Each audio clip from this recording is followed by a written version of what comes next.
How's it going, everybody? Matt D here, back with another video, and today I'm going to unbox my new Google Nexus 6. Although I've always been a huge fan of the Google Nexus devices, I initially decided to pass on the Nexus 6 at launch, mainly because of its original $649 price point. However, with the upcoming release of the two rumored Nexus phones for 2015, I figured that I should unbox this device so we could all use the Nexus 6 as a point of comparison when those new devices are launched. Alright, so let's go ahead and open the box.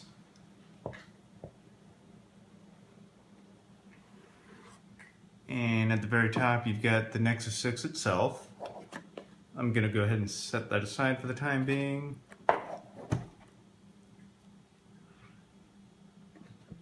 And in the box, we've got this little envelope with the Nexus branding on it.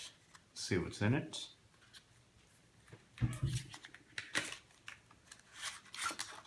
And in this envelope, you've got a SIM ejector tool. Let's see what this is right here.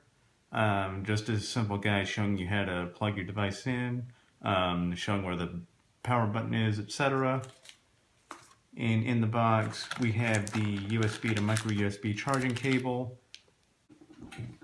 And lastly, we have the turbocharged AC adapter for the device. If I can get it out of the box.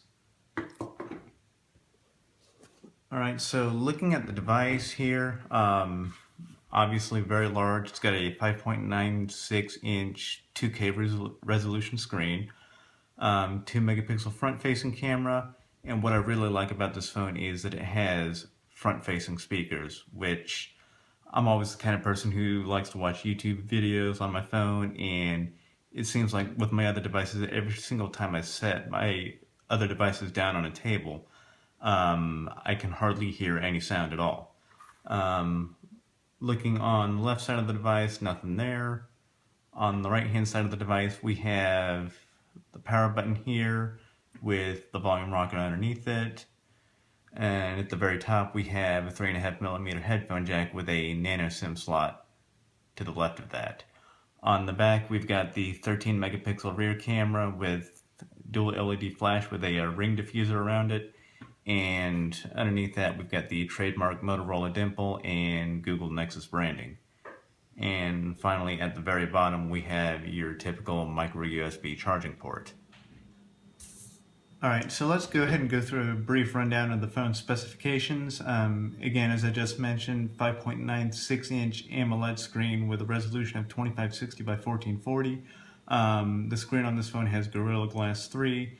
In terms of the internal chipset, the phone has a quad-core 2.7 GHz Snapdragon 805 processor by Qualcomm, coupled with the Adreno 420 GPU. As far as memory goes, the phone has 3 gigs of RAM and 32 gigs of built-in storage with no micro SD card slot, just like a lot of the other Nexus phones.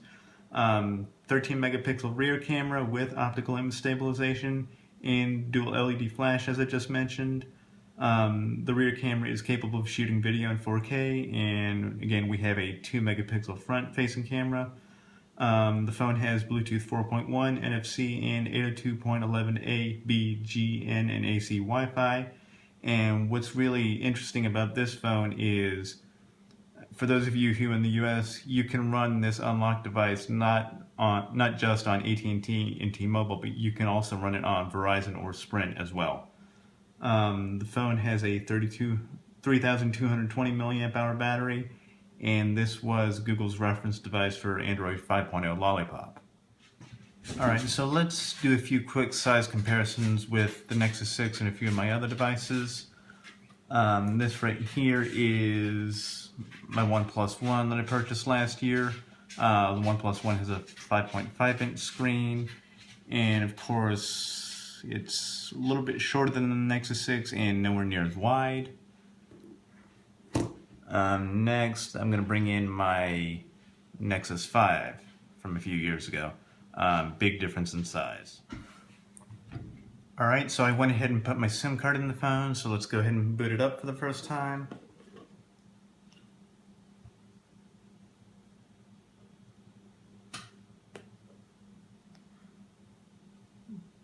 The standard Google logo for the Nexus devices.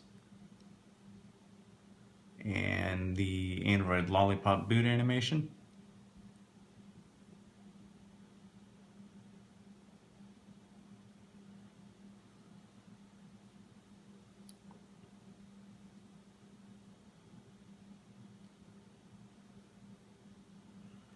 Alright, here's the welcome screen for Android 5.0 Lollipop. Let's select English. It's asking me to insert my SIM card, activating cellular service. Alright, so now I'm going to go ahead and select my Wi-Fi network, and I'll be back after I enter the password. And here's the screen where Android Lollipop allows you to transfer your information from one device to another through NFC. I'm going to just go ahead and skip that for the time being. And I'll be back after I sign into my Gmail account. So instead of backing up my apps from another device, I'm just going to go ahead and select Set Up as a New Device. And I'll set a screen lock for my Nexus 6 later.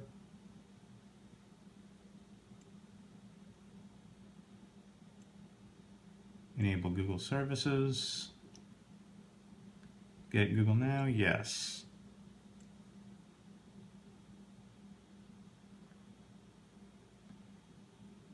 And here is the Android home screen for Lollipop.